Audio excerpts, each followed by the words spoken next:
Today we're taking a look at Lisa's Pony, first broadcasted on November 7th, 1991, written by Al Jean and Mike Reiss, and directed by Baueza, who directed 9 episodes between the 3rd and 5th season before directing 1 Futurama episode early in the 1st season of that show.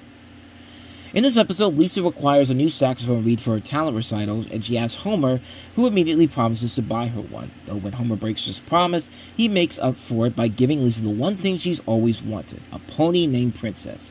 With a new pony in the house, Homer struggles with 2 jobs to cover the cost. Lisa, upon seeing what Homer must go through to pay for the pony, decides to eventually get rid of it. One of the notable first appearances in this is Lunch Lady Doris, a recurring character on the show, making her first appearance as one of the judges, voiced by the late great Doris Grau, the show's scriptwriter. Who has a beautiful tobacco-cured voice, the staff thought she was perfect for the role. And following Grau's death in 1995, the character she voiced was retired out of respect, with the exception of Lunch Lady Doris, who would stay on the show without speaking roles. Occasionally she'd have a voice done by Tress MacNeille, especially in the late 2000s. If you ever watched the episode where, I think it's the episode where, it's the first episode of the 2006 season where, Fat Tony's son comes to school and all that. I think that's one of the episodes she's in, but anyway, back to this. This is another great episode, just a really funny episode. A lot of funny, really smart, really good moments. A lot of great pop culture gags. The homage to 2001: A Space Odyssey at the beginning. The great moments satirizing The Godfather, where the horse is inside the bed.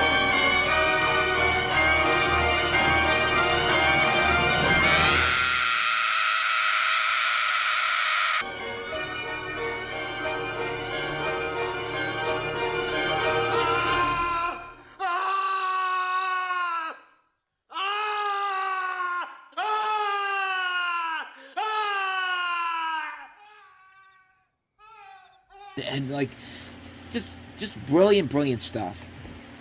And then of course you got that great little homage to Little Nemo when Homer enters the Dreamland, and just a lot of great moments in this episode all the way through. And by the way, that Little Nemo sequence is probably the best adaptation of Little Nemo we've ever had. We've had 2 movies that have tried to capture that magic, and I'm sorry, The Simpsons beat you to it.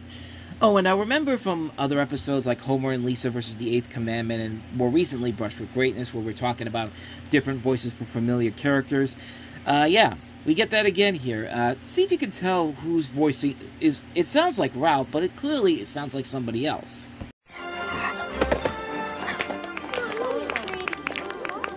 She certainly tamed that horse. Yes, but what man can tame her? Yeah, Ralph is sounding more like a regular person than normal, but that regular person is Nelson Muntz, of all people. But I think this was actually one of the last times they had different voice actors doing this, different characters in general. I think they finally fixed that after this episode, but I could be wrong with that. We'll see as we go along with this, but as the episode as a whole goes, it's a great episode. Really funny, really smart satirical jokes, pop culture references that are greatly put together, really good story that works very well, a lot of good moments, a lot of great elements of Homer and Lisa, this a great centered episode with them. These are usually the stronger episodes in the early run of the show, as we saw with Lisa's Substitute.